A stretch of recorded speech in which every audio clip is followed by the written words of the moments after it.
नमस्कार, आप देख रहे हैं इंडिया न्यूज और आपके साथ मैं हूं अनुराग मुस्कान। दिल्ली चुनाव में आज चुनाव प्रचार का आखिरी दिन है। अब से ठीक 1 घंटे के बाद प्रचार का शोर भी थम जाएगा। आखिरी दिन सभी दलों ने विरोधियों को घेरने की सभी तैयारियां कर ली हैं, दांव पैतरे सब आजमाए हैं। केजरीवाल ने दिल्ली की लड़ाई को महाभारत की शक्ल दी तो बीजेपी प्रचार में उतरे सांसद शत्रुघ्न सिन्हा ने जाने अनजाने बीजेपी की लड़ाई ये कहकर कमजोर कर दी कि दिल्ली में तो आपकी ताकत दिख रही है।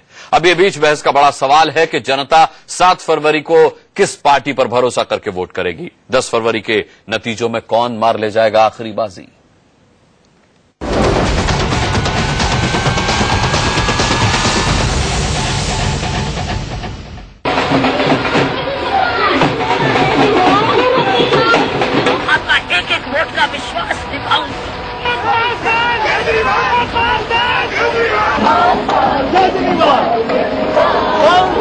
खाना नहीं है, पीना नहीं है, सोना नहीं है। 2 दिन तो खूब मेहनत करनी है आप सब लोगों को।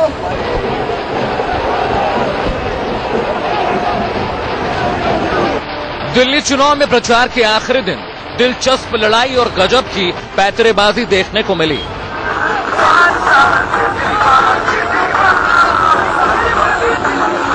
आम आदमी पार्टी के संयोजक अरविंद केजरीवाल ने वोटिंग से ठीक 48 घंटे पहले बीजेपी की तुलना कौरवों से कर दी तो बीजेपी ने भी चुटकी लेते हुए कहा कि अब केजरीवाल सिर्फ भगवान भरोसे ही रहने वाले हैं।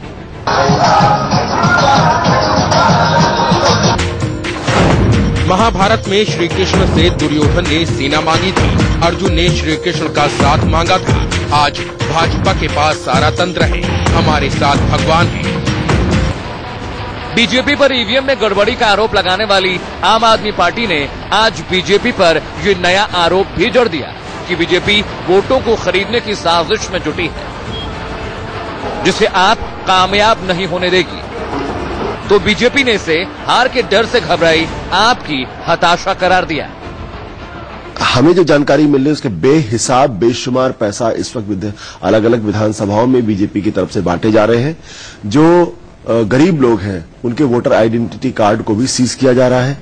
ये गंभीर मसला है। इस मसले पर हम इलेक्शन कमीशन को आज जानकारी देने की कोशिश करेंगे। वो कह रहे हैं कि भारतीय जनता पार्टी लोगों को पैसा देकर खरीद रही है। क्या कहना चाहती है आखिर आम आदमी पार्टी? क्या आशुतोष कहना चाहते हैं कि दिल्ली के लोग बिकाऊ हैं? बार बार दिल्ली के लोगों को बिकाऊ कहकर अरविंद केजरीवाल और आशुतोष जैसे नेता दिल्ली की जनता का इंसल्ट कर रहे हैं। जिस प्रकार से आम आदमी पार्टी में एक डर है, एक नर्वसनेस है, वो आशुतोष जी के बयान से बिल्कुल प्रतिपादित होता है।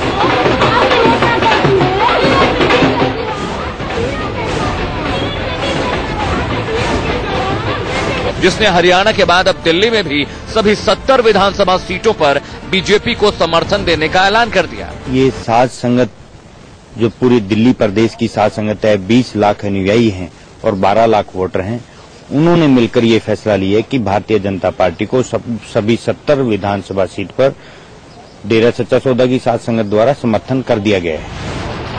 इधर लड़ाई बीजेपी बनाम आपकी हो रही थी तो सुल्तानपुर माजरा की सड़क पर कांग्रेस उपाध्यक्ष राहुल गांधी ने भी रोड शो करके कांग्रेस की ताकत की नुमाइश की। हालांकि जानकार इस भारी भीड़ पर हैरानी से सवाल भी उठाते रहे कि राहुल ने उस सीट पर ही दम दिखाने की क्यों सोची जिस पर पहले से ही कांग्रेस की जीत पक्की मानी जा रही है। राहुल के कल के जहांगीरपुरी रोड शो में भी भारी भीड़ उमड़ी थी। तब कांग्रेसियों ने दावा किया था कि ये भाड़े की भीड़ नहीं बल्कि दिल्ली की जनता है, जिससे अब बीजेपी और आपके खोखले दावे समझ में आने लगे। लेकिन तब आम आदमी पार्टी नए स्टिंग के साथ पेश हुई कि राहुल के रोड शो में तो बाकायदा रुपयों के दम पर लोगों को जुटाया गया। बात तो हुई होगी यार, बिना वो कह रहा 200 की बात। अब सच्चाई क्या है फिलहाल कहना मुश्किल है, लेकिन एक बात जो आखिरी दिन समझ में आई वो ये कि बीजेपी, कांग्रेस और आपने दिल्ली में खुद को नंबर 1 साबित करने के लिए पूरी जोर आजमाइश की। 2 दिन तो खूब मेहनत करनी है आप सब लोगों को। एडवांस में बहुत बनाई नारी के सम्मान और सबके विकास के लिए आई। लेकिन गेंद तो अब जनता के पाले में है, जिसे 7 फरवरी को वोटिंग के जरिए यह तय करना है कि इस दौरान उसे किसके वादे, नारे भाए और कौन समझ में आया सबसे बड़ा झूठा। Bureau report, India news. चले, हमारे कुछ संवाददाता हमारे साथ जुड़ रहे हैं। आपको बता दें, अजीत श्रीवास्तव हमारे साथ हैं जो कि इलेक्शन कमीशन के दफ्तर से हमारे साथ जुड़े हुए हैं। अरविंद चतुर्वेदी हमारे साथ विजय चौक से जुड़े हुए हैं और मिथिलेश हमारे साथ हैं धौला कुआं से। सबसे पहले अरविंद, मैं आपसे जानना चाहूंगा, बस कुछ ही मुश्किल से 55 मिनट के बाद प्रचार का शोर थम जाएगा। अगर इस आखिरी पल की बात करें प्रचार की, तो आपको क्या सिनारियो दिल्ली का लग रहा है? किस तरह की तस्वीर आज की शाम है दिल्ली में?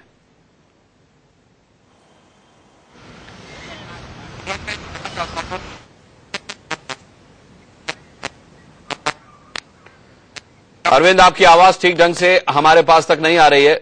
आपकी आवाज अरविंद नहीं आ रही है। दोबारा हम आपसे संपर्क करेंगे और तब आपसे इस सवाल का जवाब मांगेंगे। धौला कुआं से हमारे साथ मिथिलेश है। मिथिलेश, यही सवाल मैं आपसे पूछूंगा।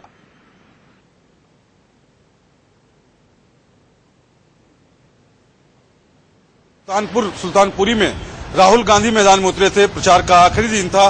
राहुल ने शानदार रोड शो किया है। जाहिर तौर पर हालांकि वो पहले से ही कांग्रेस की सीट है और वहां से जयकिशन मजबूत उम्मीदवार माने जा रहे हैं, लेकिन रोड शो के जरिए कांग्रेस ने पूरी दिल्ली में संदेश देने की कोशिश की है कि कांग्रेस बिल्कुल किनारे नहीं है। राहुल गांधी भी आक्रामक अंदाज में लेकिन मिथिलेश, सुल्तानपुर माजरा में रोड शो करने के मायने क्या? आपने खुद कहा कि वो तो परंपरागत सीट है कांग्रेस की, वहां ताकत दिखाने से फायदा क्या होगा? जाना था तो कहीं और जाते। अनुराग, संदेश देने की बात थी। कांग्रेस पार्टी इस आखिरी दिन जो आखिरी मौका मिला था उसमें अपने युवराज के जरिए संदेश देने की कोशिश में है कि कांग्रेस पार्टी बहुत ज्यादा, कांग्रेस पार्टी किनारे नहीं लगाई गई है। कांग्रेस भी लड़ाई में बनी हुई है और दरअसल कांग्रेस की ये सोच इसलिए है कि पिछली बार 10 साल तक मनमोहन सिंह की सरकार थी, 15 साल तक दिल्ली में शीला दीक्षित की सरकार थी। वहां नकारात्मक छवि की वजह से कांग्रेस को हाशिए पर पहुंचना पड़ा। यही वजह है कि इस बार आपने देखा होगा राहुल गांधी काफी आक्रामक अंदाज में है। बार बार वो प्रधानमंत्री नरेंद्र मोदी पर निशाना साधते हैं, कहते हैं कि 10 लाख का सूट पहना उन्होंने, मेक इन इंडिया की बात करते हैं, मेक इन यूके वो का सूट पहनते हैं। जाहिर तौर पर छवि की लड़ाई में कांग्रेस पार्टी एक बार फिर से खुद को अपने आप को प्रस्तुत करना चाहती है। कांग्रेस अपनी इस लड़ाई में अपने आप की जो अटेंडेंस है वो लगवाना चाहती है। मिथिलेश राहुल गांधी के इस रोड शो में उनके साथ थे। मिथिलेश की रिपोर्ट, मिथिलेश आपकी रिपोर्ट देख ले सुल्तानपुर माजरा से, क्या कुछ समझ में आता है इस लेकिन मिथिलेश की रिपोर्ट दिखाएं उससे पहले आम आदमी पार्टी इस वक्त प्रेस कॉन्फ्रेंस कर रही है, उसमें चलते हैं। और देश के सामने एक नया मॉडल अपने तरीके का डेवलपमेंट का होगा। आगे की बात आपको आशीष जी ब्रीफ करेंगे। आम आदमी पार्टी का दिल्ली में ये विधानसभा के लिए दूसरा चुनाव है और अगर लोकसभा का चुनाव मिला लें तो तीसरा चुनाव है। 2 साल पुरानी पार्टी ने फिर एक बार भारतीय राजनीति में नए मापदंड इस चुनाव में तय किए, नए स्टैंडर्ड तय किए और राजनीति, मुझे लग रहा है कि राजनीति में फिर से एक नई तरह की बहस शुरू हुई। जो सबसे बड़ी बात आम आदमी पार्टी ने इस चुनाव में करी, जो बिल्कुल राजनीति में अनूठा एक्सपेरिमेंट है, वो ये है कि इस बार आम आदमी पार्टी का मैनिफेस्टो, आम आदमी पार्टी का एजेंडा सरकार में आने के बाद हम क्या करेंगे, वो दिल्ली की जनता ने तय किया है। इस बार मैनिफेस्टो कमरे में बंद 10 एक्सपर्ट्स ने नहीं बनाया है और इस बार हमारी पार्टी का मैनिफेस्टो बाकी पार्टी के मैनिफेस्टोज की तरह सिर्फ एक रिचुअल नहीं था, बल्कि हमने पिछले 3 महीनों में दिल्ली डायलॉग के जरिए दिल्ली के हर कोने में, दिल्ली के ग्रामीण क्षेत्र में, दिल्ली के पॉश इलाकों में, दिल्ली की अनऑथोराइज्ड कॉलोनीज में, दिल्ली की जे क्लस्टर्स में, हर जगह जाकर दिल्ली के हर वर्ग के साथ हमने संवाद किया। छोटी छोटी मीटिंग्स करी, नुक्कड़ सभाएं करी, टाउन हॉल मीटिंग्स करी, जनता से पूछा कि आप बताइए एक चुनी हुई सरकार आपके लिए क्या कर सकती है। वो 5 चीजें बताइए, वो 10 चीजें बताइए जो एक चुनी हुई सरकार कर सकती है जिससे आपकी जिंदगी बेहतर हो, खुशहाल हो। सबसे पहले हमने शुरुआत करी दिल्ली के युवाओं से, फिर हमने दिल्ली की महिलाओं पर संवाद किया। उनकी खासकर जो सबसे बड़ी समस्या है दिल्ली की महिलाओं का, वो है सुरक्षा का मामला। फिर हम दिल्ली ग्रामीण क्षेत्र में, दिल्ली देहात में ये संवाद की प्रक्रिया को ले गए। दिल्ली के व्यापारियों के साथ हमने संवाद किया और इसी तरह स्वास्थ्य और शिक्षा के मामले पर हमने संवाद किया, हर जगह हर वर्ग के लोगों के साथ। बिजली और पानी पर संवाद किया, गवर्नेंस के मुद्दे पर, लोकपाल के मुद्दे पर, भ्रष्टाचार के चले दिल्ली के लिए क्या क्या करेगी आम आदमी पार्टी अगर चुनकर आती है, तो ये सब कुछ आशीष खेतान बता रहे थे। बहरहाल 7 तारीख को पता चलेगा जब जनता अपना वोट देगी, अपने मताधिकार का प्रयोग करेगी कि उस पर किसकी बातों ने, किसके वादों ने सबसे ज्यादा प्रभाव डाला है। बहरहाल आज यही प्रभाव जमाने की कोशिश राहुल गांधी ने भी की सुल्तानपुर माजरा में। मिथिलेश उनके साथ हमेशा बने रहे इस पूरे रोड शो के दौरान। क्या देखा मिथिलेश ने, उनकी रिपोर्ट देखते हैं। चुनाव के प्रचार के लिए आज आखिरी दिन सभी जोड़ दी है। कांग्रेस के उपाध्यक्ष राहुल गांधी भी मैदान में यहां से विधायक रह चुके हैं। जयकिशन, पिछली बार जब कांग्रेस का सबसे खराब प्रदर्शन था, उस प्रदर्शन के दौर में भी जयकिशन ने अपनी सीट बचा ली थी। इस बार भी कांटे की लड़ाई है। जयकिशन मजबूत उम्मीदवार के तौर पर लड़ रहे हैं। ऐसे में कांग्रेस पार्टी की तरफ से समर्थन देने के लिए खुद कांग्रेस के युवराज राहुल गांधी मैदान में उतरे हैं। देखिए अभी अभी राहुल गांधी का रोड शो शुरू हुआ है। उनके ठीक बिल्कुल दाहिनी तरफ जयकिशन खुद मौजूद हैं, दिल्ली के प्रभारी पीसी चाको मौजूद हैं और बिल्कुल बाईं तरफ अरविंदर सिंह लवली मौजूद हैं। यानी पूरी प्रदेश की यूनिट यहां पहुंची है। यहां से निकलकर आगे तक राहुल गांधी रोड शो करेंगे। राहुल गांधी के मैदान में उतरते ही कांग्रेसी कार्यकर्ताओं का उत्साह भी बढ़ा है। आप देखिए बिल्कुल मेरे बाईं और दाईं दोनों तरफ राहुल राहुल के नारे आपको नजर आ रहे होंगे। दरअसल कार्यकर्ता अपने नेता के आक्रामक अंदाज से खुश है। क्या आपको क्यों लगता है कि राहुल गांधी बेहतर नेता हो सकते हैं? क्योंकि राहुल गांधी ने युवाओं को मौका दिया। राहुल गांधी के नजर में देश के हर वर्ग के युवा हमेशा रहे, चाहे वो किसान हो, चाहे वो मजदूर हो, इंजीनियर हो, डॉक्टर हो। और केजरीवाल या मोदी के मुकाबले टिक पाएंगे राहुल गांधी? देखिए उनके साथ, राहुल गांधी जी के साथ आप जिनका नाम लिया, कोई मुकाबला ही नहीं है। चले, ये आपने देखा राहुल गांधी के रोड शो में किस तरीके का कांग्रेस को लेकर के माहौल था। लेकिन बीजेपी के अंदर खाने क्या कुछ चल रहा है। आज शत्रुघ्न सिन्हा अपनी ही पार्टी को डुबाने पर उतारू हो गए। उन्हें दिल्ली में आपका प्रभाव दिखाई दे रहा है। जिस आम आदमी पार्टी को भारतीय जनता पार्टी चुनौती ही नहीं मान रही, उसी का एक सांसद प्रभावी पार्टी बता रहा है। शत्रुघ्न सिन्हा ने क्या कुछ कहा, सुनते हैं। जिन लोगों ने कहा है मैं उनकी कदर करता हूं। मैं ये नहीं कहूंगा कि वो गलत कह रहे हैं। मैं भी देख रहा हूं सर्वे, चारों तरफ देख रहा हूं, बहुत सारे सर्वे जिस तरह से किए गए हैं। लेकिन इतना बता दूं, अभी पिछले चुनाव में बहुत सारे सर्वे ने कहा था कि शत्रुघ्न सिन्हा की, बिहारी बाबू की पटना से जीत संभव नहीं है और वो नहीं जीत पाएंगे, बल्कि हार जाएंगे। हालांकि मेरा विनिंग कैंडिडेट पिछले चुनाव में बेहतर किया है, बेहतर हुआ है, बेहतर दिख रहा है। तभी तो आप ये मुझसे सवाल कर रहे हैं कि आज चारों तरफ जो आप, कल भी किसी ने मुझसे सवाल किया था कि क्या आम आदमी की या केजरीवाल जी की ताकत दिखाई पड़ रही है। हमने कहा जाहिर है ताकत दिखाई पड़ रही है, तभी तो आप मुझसे सवाल कर रहे हैं। रोज अखबारों में चर्चे हो रहे हैं, रोज टेलीविजन पे जिक्र हो रहा है, चारों तरफ बुमा बूम हो रहा है मुंबई की जुबान में। तो इसका माने की है, पकड़ है। तो साफ तौर पर आपने देखा शत्रुघ्न सिन्हा किस तरीके से आम आदमी पार्टी को प्रभावी देख रहे हैं। सर्वेज की वो बात कर रहे थे। उन्होंने कहा मैं तमाम सर्वे देख रहा हूं जिसमें आम आदमी पार्टी काफी लीड कर रही है, प्लस में चल रही है। अरविंद के पास एक बार फिर हम रुख करेंगे। अरविंद, कितना नुकसान शत्रुघ्न सिन्हा का ये बयान पहुंचा सकता है? कार्यकर्ताओं को काफी हतोत्साहित करने वाला बयान है ये। निश्चित रूप से जिस तरह से अगर शत्रुघ्न सिन्हा ये मान रहे हैं कि आम आदमी पार्टी की ताकत दिखाई दे रही है, इससे ये लगता है कि कहीं न कहीं बीजेपी जो है वो कहीं न कहीं निराश देख रही है। जिस तरह से आम आदमी पार्टी के वॉलंटियर्स जगह जगह पे लगे हुए हैं। आज आखिरी दिन के प्रचार में अनुराग, मैं आपको बताऊं कि पूरी ताकत लगा दी है आम आदमी पार्टी ने। उसके अलावा दूसरे दलों ने भी ताकत लगाई है। कल जिस तरह से रात को अमित शाह ने मीटिंग करके 120 सांसद जो कि पूरे देश भर से आए हैं, उनको अलग अलग जगहों पे जाति वार तरीके से लगाया गया है। जिस जाति का वोट जिन जगहों पे ज्यादा है वहां पर भेजने का काम किया गया, लेकिन बहुत प्रभावी ढंग से वो दिखाई। उस तरह से प्रचार जो होना चाहिए वो नहीं हो पाया, क्योंकि बीजेपी ने यहाँ पे से आए हैं, उनको अलग अलग जगहों पे जाति वार तरीके से लगाया गया है। जिस जाति का वोट जिन जगहों पे ज्यादा है वहां पर भेजने का काम किया गया, लेकिन बहुत प्रभावी ढंग से वो दिखाई। उस तरह से प्रचार जो होना चाहिए वो नहीं हो पाया, क्योंकि बीजेपी ने यहाँ पे अपने टिकट तो देर से घोषित किए ही, बाद में अपने मुख्यमंत्री का कैंडिडेट भी बदल दिया। तो बहुत सारी ऐसी परिस्थितियां हैं अनुराग जो कहीं न कहीं मतदाता को सोचने पे मजबूर कर रही हैं, और शायद उसका परिणाम आपको इलेक्शन में देखने को मिलेगा। आप इस वक्त विजय चौक पर मौजूद हैं अरविंद, क्या इस वक्त का माहौल लग रहा है? क्योंकि प्रचार में अब तक तो सब अपनी जान लगा चुके हैं, प्रचार का अब इम्पैक्ट क्या नजर आ रहा है? ताजा आपका जो सर्वे है वो क्या कह रहा है, जो आपने लोगों से मिलने के बाद हासिल किया होगा?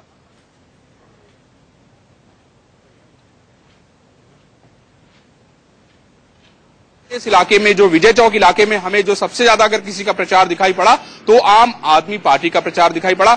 मैंने देखा कि किस तरीके से उनके वॉलंटियर्स थे, अलग अलग छोटी छोटी टुकड़ियों में बंट के प्रचार कर रहे थे, टोपी लगा के 4-4, 5-5 की संख्या में खड़े होकर लोगों को समझाने की कोशिश कर रहे थे। कहीं कहीं पे हमें बीजेपी का भी प्रचार दिखा, उनकी छोटी छोटी रैलियां भी दिखी, लेकिन प्रभावी ढंग से जिस तरह से प्रचार दिखा वो कहीं ना कहीं आम आदमी का प्रचार दिखा। इससे हम इनकार करता ही नहीं। आम आदमी पार्टी का प्रचार विजय चौक के आसपास अरविंद चतुर्वेदी हमारे संवाददाता को ज्यादा दिखा। अब मैं सीधे रुख करूंगा अजीत श्रीवास्तव का, इलेक्शन कमीशन ऑफिस के बाहर खड़े हैं। आज अवाम ने एक और दांव चला है अजीत, वो चुनाव आयोग तक पहुंच गए हैं और खबर यह भी कि चुनाव आयोग ने जांच के बाद कार्रवाई का भरोसा भी दिलाया है। तो ये दांव जो है आवाम का, उसको किस नजरिए से देखा जा रहा है?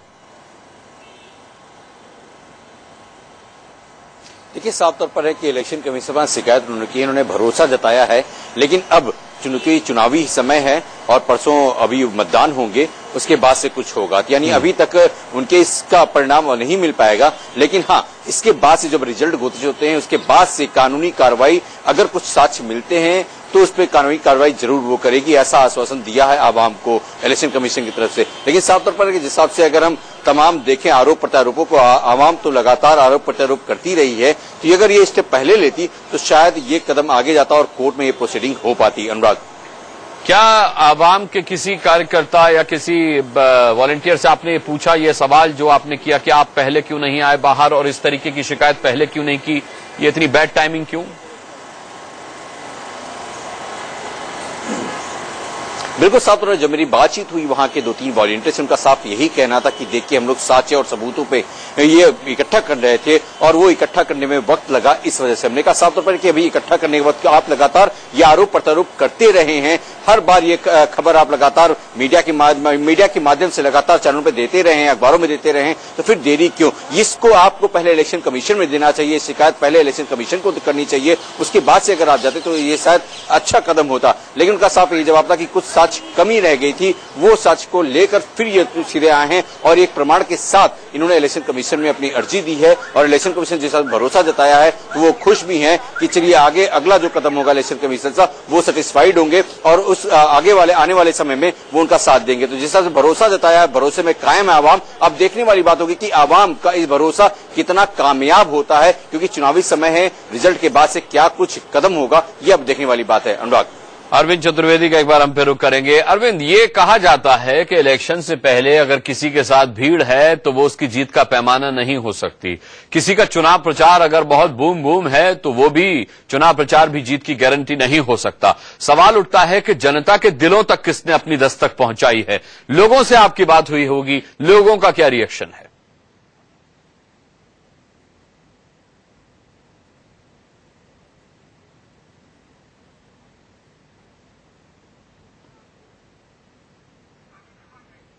अरविंद, आप तक मेरी आवाज पहुंच रही है? मेरे ख्याल से अरविंद के साथ फिर कोई तकनीकी खामी आई है, अब ये तकनीकी खामी दूर करने की कोशिश करेंगे। अजीत, आप भी लोगों के बीच हैं, आप भी लोगों से लगातार रिएक्शन ले रहे हैं।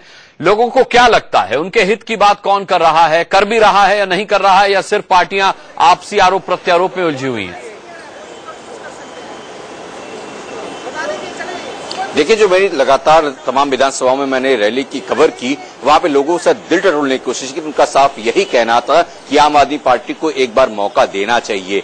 उन्हें एक बार इस बात गलती जो 49 दिनों की बाद जो इस्तीफा उन्होंने दिया है इसके लिए वो माफी मांग रहे हैं, क्योंकि वो 49 दिन में जो अच्छे काम किए हैं उसके लिए एक बार मौका जरूर देना चाहिए। लेकिन वही दूसरा पक्ष कहता है, जो तमाम लोग हैं, ये अगर हम कहें अपर मिडिल क्लास, तो वो कहीं ना कहीं बीजेपी के सपोर्ट में जा रहा है। उनका साफ यही कहना है कि एक बार जिस हिसाब से सेंट्रल गवर्नमेंट में काम हो रहे हैं, जिस हिसाब से महंगाई कम हो रही है, पेट्रोल डीजल के दाम कम हो रहे हैं, उससे कहीं ना कहीं अगर बीजेपी यहां आ जाती है तो डेवलपमेंट के काम होते हैं। लेकिन अगर हम बात करें अनुराग, अगर 93 से 98 की, 93 में भी सरकार जब बीजेपी की रही है, 3 बार मुख्यमंत्री बदले गए, कहीं हश्र ये भी ना हो, ये भी जनता को डर सताया जा रहा है कि अगर बीजेपी में आती है तो क्या किरण बेदी कितने दिनों तक टिकी रहेंगी, ये भी सवाल है, ये भी लोगों में डर सता रहा है। इसलिए कहीं ना कहीं जो मेरी अगर परसेंटेज की बात करें तो 60% मैं कहूंगा कि जनता जो है आम आदमी पार्टी की तरफ रुख अपना इख्तियार कर चुकी है। अच्छा, ये बताएं कि भारतीय जनता पार्टी और आम आदमी पार्टी की आपने बात की, कांग्रेस का हमेशा से दावा रहा कि 15 साल दिल्ली में उसका शासन रहा और दिल्ली में आप कहीं भी चले जाइए, देख लीजिए दिल्ली में विकास किस तरीके से हुआ है, फ्लाईओवर्स बने या नहीं बने हैं, बिजली पानी की समस्या के बारे में भी उनका अपना अपना दावा है। कांग्रेस की क्या हवा आपको दिखाई दी? इतने दिनों से आप घूम रहे हैं, आज चुनाव प्रचार का आखिरी दिन है, तो क्या कांग्रेस की क्या स्थिति है अभी? देखिए, सात पर अनुराग, अगर कांग्रेस की बात करें तो कांग्रेस उतनी तेजी से न प्रचार प्रसार में दिखा, न उतनी ही तगड़ी रैली की। और लास्ट के अगर हम 2 दिनों 3 दिनों की बात करें, जब राहुल गांधी और तमाम लोग ये लोग मैदान में उतरे, उसके बाद से कहीं कुछ रैलियां नजर आई। लेकिन तमाम जो इनके प्रत्याशी हैं 70 के 70 विधानसभा में, बड़े गुपचुप और कुछ ही लोगों के साथ ये गलियों में घूम रहे हैं, यानी 10 से 25 लोगों के साथ ये तमाम गलियों में जाकर अपना प्रचार प्रसार कर रहे हैं। वो जो तरीका था 2013 में जो देखने को मिल रहा था, वो कहीं देखने को नहीं मिला। सबसे बड़ी बात ये है। लेकिन लोगों का यही कहना है कि हमने मौका दिया, 15 साल में वो दिल्ली में रहे, 10 साल में केंद्र में रहे, लेकिन बिजली पानी की जो समस्या है वो अभी भी बरकरार है। उन्हें विकास नहीं, उन्हें बिजली सस्ती और पानी पूर्ण चाहिए। तमाम आउटर दिल्ली की बात करें हम या वेस्ट दिल्ली की बात करें, जहां पे पानी की समस्या लगातार बनी हुई है, 1 घंटे सवा घंटे पानी आता है, जिससे लोग परेशान थे। उस परेशानी का सबक अभी भी कांग्रेस को चुकाना पड़ रहा है। लोगों का गुस्सा अभी भी कम नहीं हो रहा, थम नहीं रहा। इसलिए कांग्रेस अपने आप को बैकफुट पे जरूर देख रही है। ठीक है अजीत, बहुत बहुत धन्यवाद हम करना चाहेंगे अपने सभी संवाददाताओं का। तो इस वक्त 5:21 हो रहे हैं, यानी कुल मिलाकर के लगभग मान लीजिए 40 मिनट के लगभग और बचे हैं, जब दिल्ली में चुनाव प्रचार का शोर पूरी तरह से थम जाएगा और उसके बाद जनता को थोड़ा रिलैक्स मिलेगा, शोर शराबा नहीं सुनने को मिलेगा, बल्कि फैसला करने का समय मिलेगा कि किसके वादों पर, किसके दावों पर उसे भरोसा करना है। और अपने इस भरोसे को मताधिकार के रूप में दिल्ली इस्तेमाल करेगी 7 तारीख को, जिसके नतीजे 10 तारीख को आएंगे, जो सबसे तेज आप इंडिया न्यूज पर देख पाएंगे। फिलहाल बीच बहस में इतना ही, वक्त एक छोटे से ब्रेक का है।